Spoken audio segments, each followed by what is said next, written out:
Greetings from the Fiesta Bowl. University of Phoenix Stadium, now empty. The home of the Arizona Cardinals was the home of Penn State's victory, the latest to close out the 2017 season. They beat a very good Washington team that most thought would have their way with them in a lot of ways on defense and maybe on offense as well. Wasn't the case. Penn State does make it close, 35-28 the final. I'm Greg Pickle from Penn Live. We're wrapping up the game here. The Nittany Lions, of course, moved to 11-2 on the season. And I think that when you really break down this game, third down defense was the key. It was. There was no question about it. Penn State was able to get off the field more often than not on third down. Washington, on the other hand, couldn't. Penn State had the second most third down conversions in Fiesta Bowl history. They were 13 of 17. When you really break down the numbers and consider the math and how things played out, there's no question in my mind that Penn State won today because it was able to be successful in an area that in the past it really not always was. There were games where they would be very good on third down, and there were also games where they struggled mightily. So Deshaun Hamilton, 2 touchdown catches on third down. Trace McSorley, a perfect 12 for 12 when it came to moving the sticks. Just things you don't see every day. And it equaled a victory for James Franklin and his Nittany Lions. So we'll get into some more of the details and things of that nature. But first, we want to take you down to the field just a little bit earlier today. This was after the game, after the trophy presentation. Mike Gesicki took a moment to tour around down on the field. A couple other players did as well, and you can check that out now.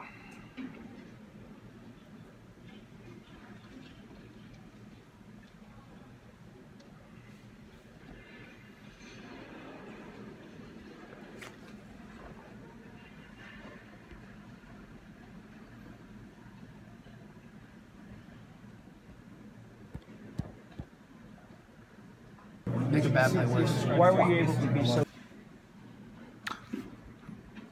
All right, some technical difficulties there. So we'll get back to some other scenes from down in the locker room. Penn State, obviously, very jubilant celebration in that the Fiesta Bowl locker room. Much different scene, of course, than the Rose Bowl a year ago when Penn State was obviously gloomy after losing to USC. This was a festive, meeting for the team one final time in 2017 before they head home. Some leave for the NFL, some graduate, some other guys stick around, maybe transfer. Who knows? We'll have to wait and see. Speaking of that, Saquon Barkley has yet to make a decision. He said 18 touches for him as a runner and 7 receptions. It was the most carries for him in a game since the Ohio State contest back in October. We knew he was a competitor, and that's why he wanted to play in this game. That's why it meant so much to him. And at the end of the day, that's just the kind of kid number 26 is. He broke off a 92-yard touchdown run, the longest in Fiesta Bowl history, tied for the program's all-time longest run. But after the game, he gave 2 kids his gloves, and he spent a lot of time walking around thanking fans. And I think that means more to Saquon Barkley's legacy, and it tells you more about Saquon Barkley than anything he does on the field. He can jump over anyone. He can run away from defenses with the best of them. He's obviously one of, if not the best player to ever come out of the Penn State football program. But what he does off the field means just as much as what he does on it. He's a special player, folks, and he showed that again one last time, perhaps here tonight. A decision will have to come by January 15th. Most expect him to leave, but time will tell. We can only go off of what we know from him, and that's what he's telling us right now. So before we get into more of it, let's hear from Trace McSorley quick here on Penn Live's Penn State postgame show. Penn State a victor in the Fiesta Bowl, 35-28 over Washington, and here's more from Saquon Barkley. Make a bad play worse. Why were you able to be so successful physically in the pass? Our offensive line, they really were able to give me a lot of time to sit back there, find an open receiver, and give me room to move around. And then our receivers did a tremendous job getting open. Back-to-back for the season. It means a lot. I mean, it doesn't happen often, so we're going to cherish it, be excited, and appreciate it. This guy seemed to be more part of the offense today. Yeah. Was that fun? Yeah, absolutely. Anytime I get to be in there with this guy, it makes it a lot more fun. That's where the fun plays go, big explosive plays. Anytime he steps in there, as a quarterback, started licking my chops, seeing him start running. Do you think that threw them off balance, seeing him so many times on the field? I think that probably did kind of play a little bit of the game, and especially the other games he had. All right, one formation where he was coming in. Now we brought him in, had a couple different formations, line him up, have him do a bunch of different things. So it really kept Washington on the heels a little bit.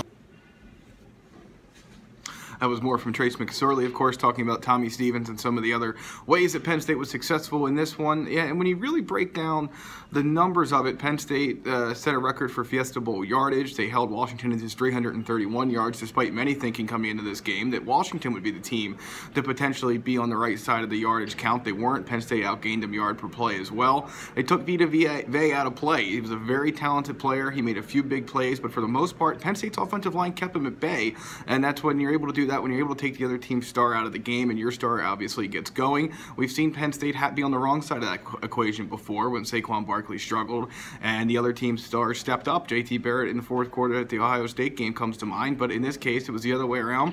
Penn State was able to be successful and stop Washington stars Jake Browning and Myles Gaskin. Not too terribly impactful of a game. Those two finished collectively, let's see, Gaskin ran for 106 yards, but he had to carry 14 times to do so. 2 touchdowns, so obviously not enough to make a difference. Jake Browning, just 18 of 28, 175 yards, not his greatest game. And that was the difference. Trace McSorley, the MVP of the game for the offensive side of things, 342 yards, 2 touchdowns. He was perfect on third down. Marcus Allen, 7 tackles. That was a team high. He was the defensive MVP. And now it's on to 2018, where there's a lot to do here in a short amount of time. Penn State and James Franklin will hire a 10th assistant coach. January 9th today they can do that. Expect that to happen soon. As soon as that can possibly be done, they'll hire a running backs coach, and they will get back to work on the recruiting trail then the following week. The new signing day is in the books. 21 class of 2018 signees are ready for Penn State. Leaves room for about 3 or 4 more. The coaches will get back out on the road. Interesting note on that front, one of the top targets left on the board, Solomon Enos, a 4-star recruit who lives here in the Phoenix area. He was at the game today. Penn State, of course, is not allowed to pay for his ticket or have any interaction with him, but he saw a good one. Penn State 1 point led by 21. Tyler Davis misses a field goal, and then the defense steps in late to save the day, and the Lions get to head back to Happy Valley happy and on a high note to end the 2017 season. So we'll let you go. We'll talk to you soon with the recruiting and things like that heating up. We'll also get a decision from Saquon Barkley, and there'll be plenty more to talk about, as always, on Penn State football on Penn Live. Thanks for tuning in, and enjoy the game. Happy New Year.